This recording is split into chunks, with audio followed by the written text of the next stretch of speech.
আমি নিয়ে এসেছি 5 জন পুরুষ আর 5 জন মহিলাকে প্রকৃতির মাঝখানেতে, আর যে দল সব থেকে বেশি সময় ধরে থাকতে পারবে সে জিতে নেবে $5,00,000। আমি তোমাদের 3 দিন সময় এই দেব। ডলারগুলো সব আমাদের। তোমাদের জায়গা হলো ওই দিকে আর তোমাদের জায়গা হলো এই দিকে, আর তোমরা কোনো মতে নিজেদের সাইড চেঞ্জ করতে পারবে না, করলে ডিসকোয়ালিফাই হয়ে যাবে। যাও তোমরা প্রথম রাত্রের জন্য তৈরি হয়ে নাও। আমরা তৈরি। ভাগ্য তোমাদের সবাইকে সঙ্গ দিক। ছেলেরা নাকি মেয়েরা, দেখা যাক কে জেতে। ওরা আমাদের কিছুতেই হারাতে পারবে না, তারা 5 জন পুরুষ নয়। তোমাদের কি মনে হয় ওরা কি এটা করছে? সত্যি অদ্ভুত। আমার মনে হয় ওরা হাল ছেড়ে দেবে। আমরা সার্ভাইভ করতে যাচ্ছি না, আমরা আমাদের উন্নতি যতক্ষণ করব। না খিদে পাই ততক্ষণই ভালো। হ্যাঁ, আমরা ভালোই করব। আমরা স্ট্রবেরি পেয়েছি। এখানে যেগুলো দেখতে পাচ্ছি সেগুলো আমাদের ফুড লিস্টে আছে। আমি চোখের সামনে শেল্টারটা দেখতে পাচ্ছি। ওইদিকে এটা আমাদের শেল্টার। সবাইকে এখানে স্বাগত ভাইরা। এবং অন্যদিকে কয়েক মাইল দূরে মেয়েরা তাদের ক্যাম্প সেট আপ করার জায়গা খুঁজে পেল। এখানে জলটা দেখে ভালো মনে হচ্ছে না, তাই আশা করছি আমাদের পেছনের দিকে যেতে হবে আর ভালো জল খুঁজতে হবে। এটা বেশ ভালো। হ্যাঁ, এটা আমাদের স্পট হতে পারে, বুঝলে? সবকিছু এখন ঠিকঠাক চলছিল, কিন্তু আমার অন্যান্য সব ভিডিওর তুলনায় এই চ্যালেঞ্জটা আমার শুট করা সব থেকে নিষ্ঠুর হয়ে আমি যদি উঠবে। এখন বেরিয়ে যাই আমার খুব আফসোস হবে। এটা খুবই কঠিন হতে চলেছে। আমার মনে হলো কিছু যেন এখান দিয়ে গেল ভাই। আমরা এখানে একা নই, এটা মনে রাখবে। দেখা যাক আমাদের কাছে কি আছে। ফল, গ্রানোলা। সসেজ। সমস্ত মাংস তুমিই পেয়েছো।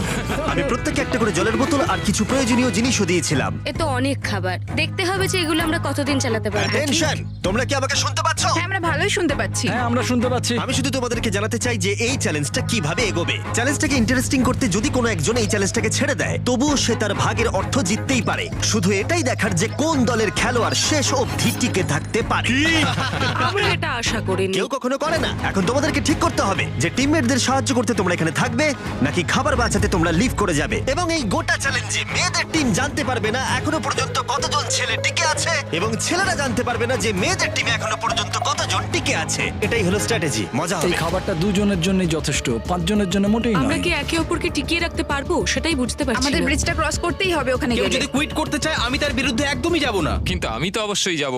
হ্যাঁ, হ্যাঁ, একদম একদম। হ্যাঁ, প্রথম উইকের পরে মনে হচ্ছে এটা একটা স্ট্র্যাটেজি। আমাদেরকেও স্ট্র্যাটেজি করতে হবে। ভাই আমরা কিন্তু একই টিমে, আমরা এখানেই আমাদের থাকবো। করতেই হবে। মেয়েরা জিতবে আর ছেলেরা হারবে। বাকি রাতটা ধরে দুটো শিবিরই নিজেদের ক্যাম্প মজবুত করতে থাকলো আসন্ন ঝড়ের কথা মাথায় রেখে, এবং ছেলেরা শুরু করলো গাছের একটা ভেঙে নেওয়া ডাল দিয়ে। আমরা তাঁবুটাকে প্রায় বানিয়ে ফেলেছি। মেয়েরা সেটা করছে না।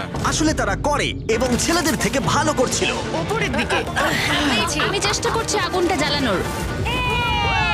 আমরা ছেলেদেরকে এবার হারাবোই। জ্বলে যাবে। আগুন। আমাদের যাত্রা এবার শুরু হলো।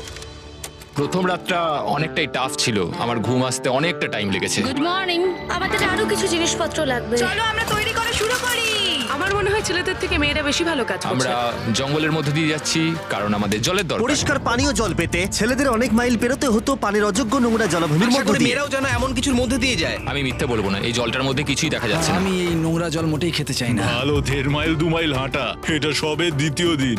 এবং অনেক ঘন্টা খোঁজার পরে ছেলেরা অবশেষে জলের উৎস খুঁজে পেল। আমরা পেরেছি, শেষমেশ পেলাম। 3 নম্বর দিনে ইতিমধ্যেই মেয়েরা তাদের একজন টিমমেটকে এলিমিনেট করবার চেষ্টা করছিল খাবার বাঁচানোর জন্য।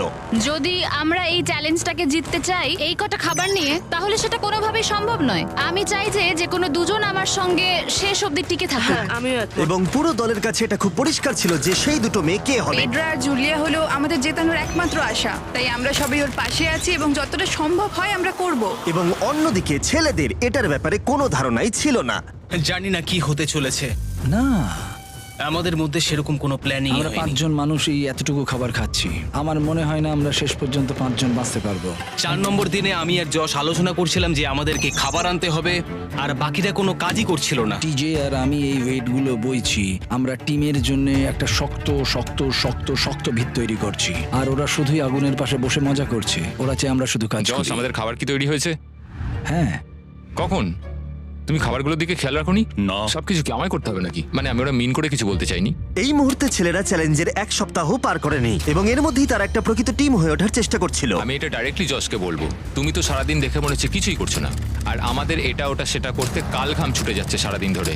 আমাকে এটা খুব কষ্ট দিচ্ছে। আমি বলতে চাইছি যে ও এইভাবে ক্যামেরার সামনে শুধু শুধু নিজের ক্যালোরিগুলোকে নষ্ট করছে লম্পঝম্প করে। তাই আজকে আমার মনে হচ্ছে যে এই কাজটা আমি আর করতে চাই কি চাই না সেটা আমি সত্যিই জানি না। যখন কিছু ছেলের মনে একদমই টেনশন ছিল না, মেয়েরা তখন একই কাজ করে যাচ্ছিল তাদের স্ট্র্যাটেজি অনুযায়ী। এই খাবারের ভারগুলো একটু কমাতে হবে। না, কমানো যাবে না। এমনিতেই আমাদের কাছে খাবার কম। সময় হয়ে গেছে, আমাদের জেতার জন্য কাউকে একজনকে এলিমিনেট হতে হবে, কাউকে বেরিয়ে যেতে হবে। এখানে দুজনের বেশি খাবার আমাদের কাছে নেই। আমাদের টিম আলোচনা করেছে যে আমার এই খেলাটা ছেড়ে দেওয়া উচিত। আমি হ্যাঁ না বলছি এবং আমি এই গেমটা ছাড়তে চাই। ছেলেদেরকে কোনো কিছু না জানিয়ে আমরা তোমাকে চুপি চুপি এই বন থেকে সরিয়ে নেব। তাহলে এটা মনস্টার ট্রাকের সাহায্যেই করা যাক। আমরা প্রথম এলিমিনেশনের জন্য ওদের ক্যাম্পের দিকে যাচ্ছি। আমি টিমের স্ট্র্যাটেজির জন্য এই খেলাটা ছেড়ে দিচ্ছি। তার মানে দাঁড়ায় বাকি 4 জনের জন্য বেশি খাবার। চলো এখান থেকে বেরিয়ে যাওয়া যাক। তোমাদেরকে কিন্তু জিততেই হবে, ঠিক আছে? খুব ভালো খেলেছো যদি এখানে তুমি। মেয়েরা জিতে যায় তাহলে তুমি এখানে সবথেকে বেশি স্মার্ট হবে। তুমি প্রথম বেরোলে কিন্তু 1 লাখ পেতেই পারো। অনেকেই আমাকে বলেছে যাতে এই খেলাটা আমি ছেড়ে দিই। হ্যানা নিজেকে ভাগ্যবতী মনে করতেই পারে, কারণ পরের 2 দিন ধরে প্রচন্ড ঝড় বৃষ্টিতে দুটো টিমই তাদের ক্যাম্পের ভিতরে থাকতে বাধ্য হয়েছিল এবং খাবার খাওয়া ছাড়া আর কোনো কাজ করতে পারেনি। আমরা বেশি দিন আর এইটুকু খাবার নিয়ে চলতে পারবো না। তাই 10 নম্বর দিনে আমি একটা টুইস্ট দেব ভাবলাম। এটা 10 নম্বর দিন, আর তোমরা যদি আমার একটা ভিডিও দেখে থাকো তাহলে জানো এরপরে কি হতে চলেছে। এটাকে আরো বেশি চ্যালেঞ্জিং করতে এই ভিডিওতে প্রতি 10 দিন অন্তর ছেলেরা এবং মেয়েরা একে অপরের মুখোমুখি হতে চলেছে। এবার কিছু একটা করতে আমরা মেয়েদের কাছে যাচ্ছি।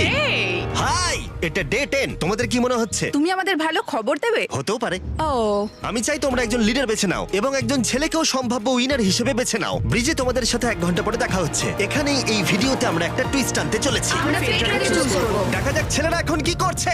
মেন্স ক্যাম্পে তোমাদেরকে স্বাগত। তোমাদের তো বেশ অফিসিয়াল মনে হচ্ছে। আমি চাই তোমরা একজন লিডারকে বেছে নাও যে 1 ঘন্টা পরে আমার সাথে ব্রিজের উপরে মিট করবে। সেটা একমাত্র ওই পারবে। আমার নিজেকে খুব কনফিডেন্ট মনে হচ্ছে। আমার একটু একটু ভয় লাগছে। ভিতরে এসো।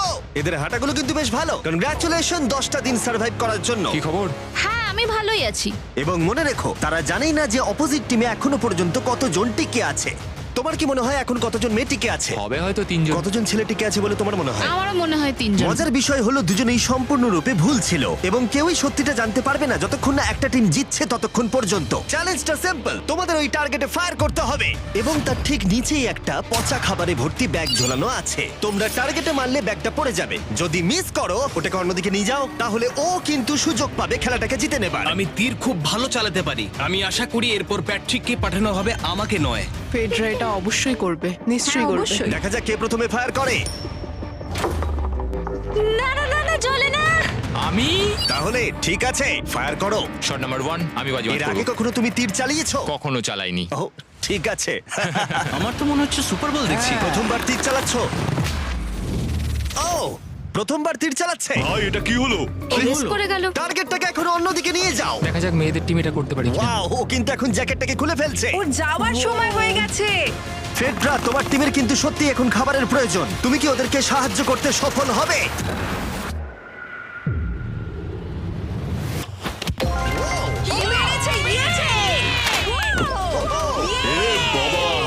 ভাই দেখে মনে হলো হাঙ্গার গেমের পার্ট দেখছি। ঠিক আছে, তুমি এটা নিতেই পারো। সবাইকে চিয়ার্স। চিয়ার্স। এবার তাহলে ছেলেদেরকে দেখাও। চলো তোমায় অনেক কিছু খেতে হবে এবং তাড়াতাড়ি। আমি লক্ষ্য করেছি তোমরা এটা বলছিলে। হ্যাঁ তো, দাঁড়াও দাঁড়াও, কি? বৃষ্টিটা হওয়ার পর আমাদের খাবারের দিকে লক্ষ্য করতে হয়েছিল। খাবারগুলো প্রায় নষ্ট হয়ে গিয়েছিল। খাবার আমাদের কাছে এমনিও অনেক কম আছে, বেশিক্ষণ চলবে না এই খাবারগুলো। তাই আমি ভাবলাম যে আমার চলে যাওয়া তুমি উচিত। ভাবছো এক্ষুনি বেরিয়ে যাবে? হ্যাঁ। যেটা ভালো মনে হবে। তুমি চাইলে এখান থেকে বেরিয়ে যেতেই পারো। হ্যাঁ, এক্ষুনি। তাই ফেস্টিভ্যাল নিয়ে আর হাক করে ও এখান থেকে বেরিয়ে টাটা গেল। সবাইকে। বাইরে দেখা হবে। মেয়েদের টিমে তাহলে এখন 3 জন মাত্র বাকি রইলো, যখন ছেলেদের টিমে 5 জনই ছিল। আমরা আশা করি এই চ্যালেঞ্জটা আমরা ওর জন্য জিতবো আর হ্যানার জন্য। অনেক খাবার থাকায় এবং একজন কমে যাওয়ায় মেয়েদের মনোবল ক্রমশই বাড়ছিল। আমার সত্যিই মন মেজাজ খুব ভালোই আছে। আমরা অনেক চেষ্টাও করে যাচ্ছি আর এই খাবারটা আমাদের অনেক দরকারও ছিল। Cheers guys. ভালো খেতে। যাই হোক, এই চ্যালেঞ্জের গতিমুখ ঘুরে গেল যখন টিজি এখানে এলো। আমাদের মধ্যে কেউই এই আর্চারি কম্পিটিশনটা খেলতে পারেনি। সবাই ভেবেছে যেটা আমিই পারবো। জানি না এবার কি হবে। যা হবার হবে। যখন আমি সুযোগ পেয়েছিলাম তখনই আমার এগোনো উচিত ছিল। আমি যখন চেয়ারে বসেছিলাম তখনই আমি তীর ধনুক দেখতে পেয়েছিলাম। আমি ভেবেছিলাম যেটা আমি করতে পারবো। পরবর্তী চ্যালেঞ্জ আমার হবে। মেয়েরা পরের কয়েকদিন অনেক খাবার থাকাটাকে উদযাপন করছিল, কিন্তু দুর্ভাগ্যবশত ছেলেরা তখনও মাছ ধরে যাচ্ছিল। চলো দেখি কি উঠলো। না না ও এই মুহূর্তে তাদের খাবার ক্রমশই কমে আসছিল, তাই ছেলেরা আস্তে আস্তে হতাশ হতে শুরু করে দিয়েছিল।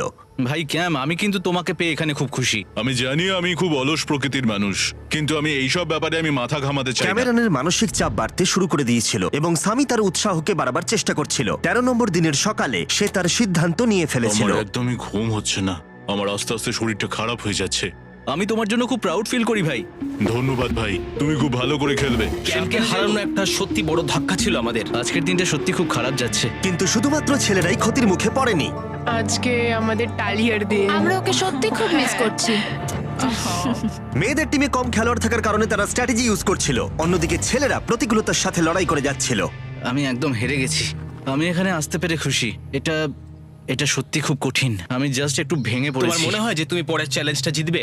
ও না, এটা ভাবলেই আমার খুব কষ্ট লাগছে Alright, bro. ভাই। দেখা হবে। হ্যাঁ, একদম। তাই তাদের শেল্টারকে আপগ্রেড করতে সাহায্য করবার পরে ছেলেরা ঘুমাতে গেল এবং সকালবেলা রেডিও কল করলো।